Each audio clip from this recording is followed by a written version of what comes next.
please like and subscribe. Don, I'm going to give you the floor. Could you just tell us a little bit about yourself and what you're up to these days? Yeah, so I'm Don. That's pretty much where, my description of myself goes. But I run the Blockbusters Tech, and we are also launching the Mirror Protocol.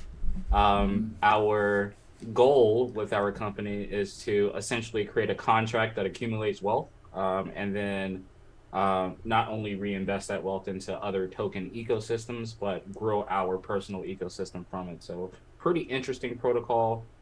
Pretty cool the way in which our contract works to take well positions and tokens where they can, have some solace in the fact that this contract isn't going to dump on them. So. Yeah, so talking about that, so we've mentioned this a couple times as the launch of BBTF happened. So things didn't go as smooth as you wanted them to go. Absolutely not. But I will tell you, and I've said this a couple times on our podcast, that I actually have more faith in the project by the way you guys handled that. Because I feel like in any business or friendship or whatever it may be, that when things are going smoothly, everybody's aces. But when things don't go smoothly, how those people react to that lets you know that, okay, this is going to be okay, or I need to get out of here because they don't know what they're doing. But I really commend you on the way that you've handled yourself and getting out in front of it. And I've seen you in so many Twitter spaces. I know you must not be sleeping very much.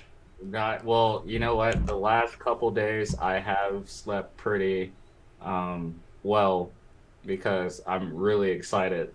But up until then, get the contract automated, get everything fixed. There was another exploit that happened that we immediately reached out to the team and was just like, here's our playbook on how we handled it if you choose to handle it the same way. We still haven't seen anything come from them yet, but I'm happy. So I would much rather, we be further ahead than we are now in this process. Sure. But if this had to happen to anyone, I'm happy it happened to us because we got to kind of set a standard for how tokens should respond to situations like this. Yes, very good. Well, and correct me if I'm wrong, but weren't there people out there that were willing to help you, and then you now have been willing to help others? Yeah.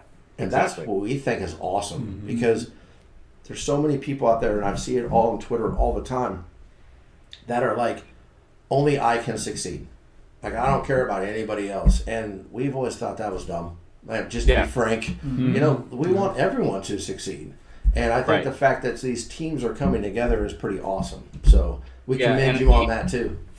Even if you look at the capital markets, people when the Dow is having a bad day, a lot of people are having a bad day. Yeah. The NASDAQ is having a bad day, a lot of people are having a bad day. So if DeFi can, collectively have a good day, then a lot of people will have a good day. So there's no reason, and I get why people do it. There's only so much money in DeFi, right? Right. There's only so much money transacted on a SafeMoon swap.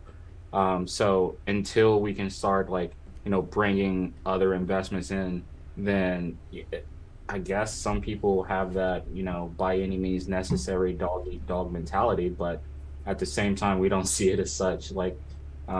We know what we can do to bring people to DeFi, so our goal is just to help DeFi be a safer place for the people that we bring to it. Yeah, and your actions speak that too. Those aren't just words. If anybody's paying attention, you can tell that you guys truly believe that. And the four of us, and I'll speak for all of us, we love that. That's awesome. So we appreciate that, and it's... And any tech guy can see that. Yeah. Can understand the behind the scenes, and that builds more faith in the project, for sure. Absolutely. And just the transparency of the whole thing is I think, has been wonderful. Hopefully other people will take note and do the same. Thank you so much. We've been super transparent, but, there is a, skunk works going on in the background, so that's always good. You're always gonna have that. So that's actually pretty cool. Yeah. But yeah, I'm really excited for not just the next couple of weeks, but the next couple of months are going to be pretty big too. All right, well, that brings me to another question for you then, John. and I'm not asking for any insider information or anything like that.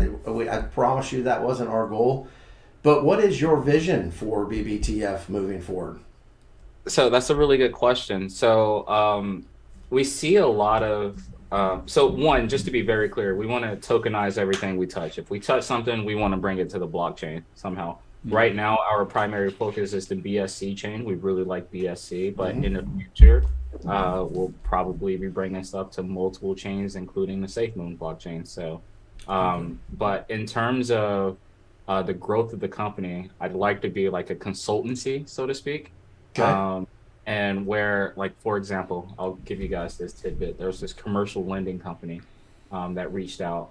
And, they have a really cool product, but what do we know about commercial lending? There's thousands of them, right? So it's really hard for them to gain a competitive advantage over their competitors. Well, Web3 offers that competitive advantage. So, entering into that space with, using our token and the Mirror protocol to kind of help them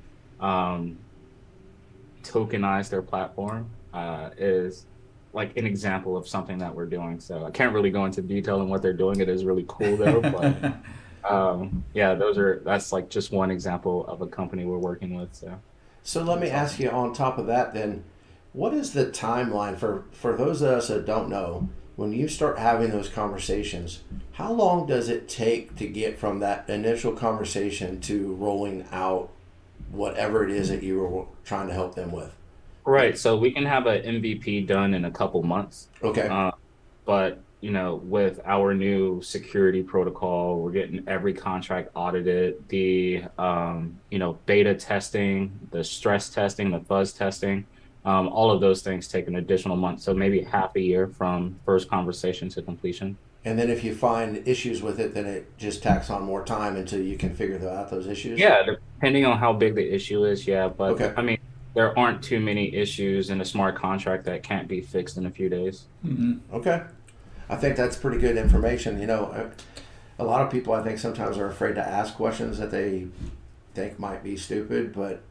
Yeah, that was a really Josh ain't. Yeah. Josh. No, I'm not afraid. I've always had a saying that I don't take myself seriously, and I'm pretty much not going to take anybody else seriously either, So let's just have conversations. Let's just figure it out together, Are you serious? I'm serious. Oh. Serious, Clark. I don't know. So I do have a kind of a direct question for you. And if you can't tell me this, then that's fine. But you guys are a Moon partner with SafeMoon, correct? Mm-hmm. Can you give us any insight on what that means? I can give Besides you a cool title? Yeah, I can give you. So what it means is we're going to be on the card. Okay. We're going to be on the exchange. We're going to have co-branded billboards.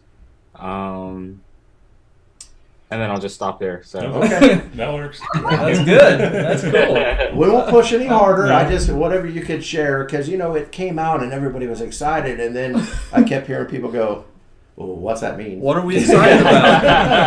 And I was like, "I don't know, but I think it's really cool." There's a picture. Yeah, there's like 11, 12, 13. 14 unique benefits specifically from the Moon partner that you don't get with Comet. So, and you just gave us 4? Three. Okay, so there's a lot more out there. Awesome. Yeah. It's like extra stats in an MMO. Yeah. So maybe later down the road you can come back on and you can explain step 10 yeah, through when 14. they come out. As they come out or something like that. But yeah. But no, I don't mean to put you on the spot, but there's just a lot of people ask us, it's like, what's that mean? And I go, I don't know, but it's really cool, I think, so yeah. I appreciate the answer on that. I have another question for you, and this is just in general, doesn't necessarily have to do with your token, and correct me during this question if what I'm saying is not right, okay? You're not going to hurt my feelings. These guys I'll wait till the end of the question. Okay. But reflection tokens are based on volume. Right? That's how we get reflections. Sure. Okay. So with a reflection token that has a limited supply, What happens when you start to get to the end of that?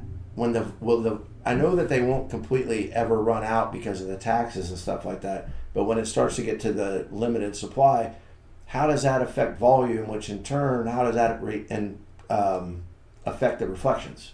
Yeah, so that's a good question. So like the volume can maintain the tokens that you're getting they're fractionalized versions of the token, right? So the token's just fractionalized.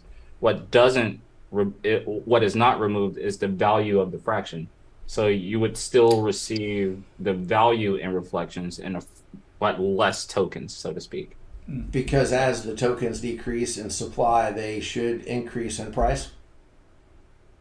Correct. Roughly. I mean, I'm being very generic in that statement, but so okay. Well, that's kind of what I thought, but people kind of have been talking about that sort of thing and asking me that even before we started doing the podcast, and I was like, I think I know the answer to that, but I thought I might ask somebody that did know. So yeah, so we could take Bitcoin for example, right? When Bitcoin had their full supply available, there's only 21 million Bitcoins ever.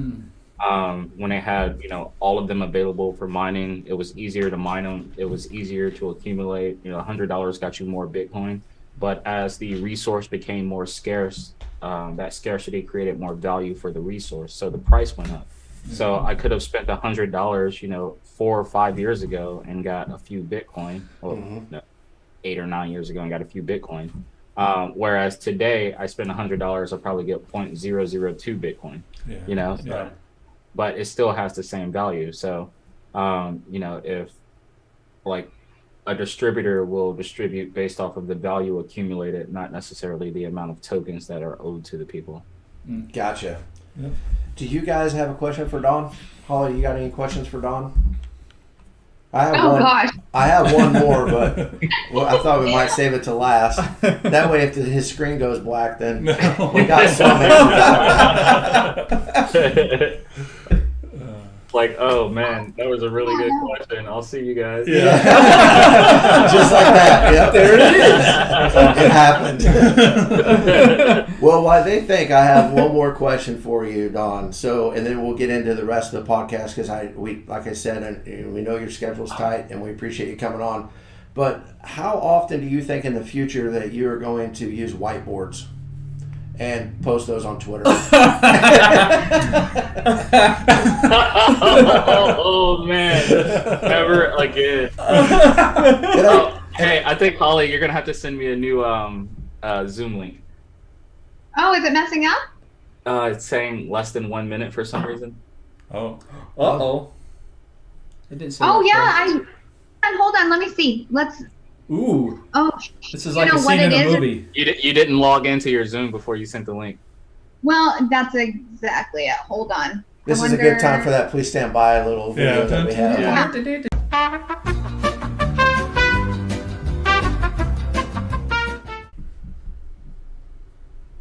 Yay. Oh my gosh. No, so.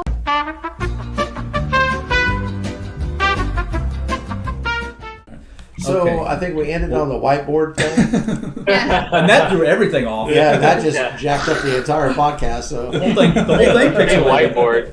You say whiteboard, and then Twitter just goes crazy. yeah, no kidding.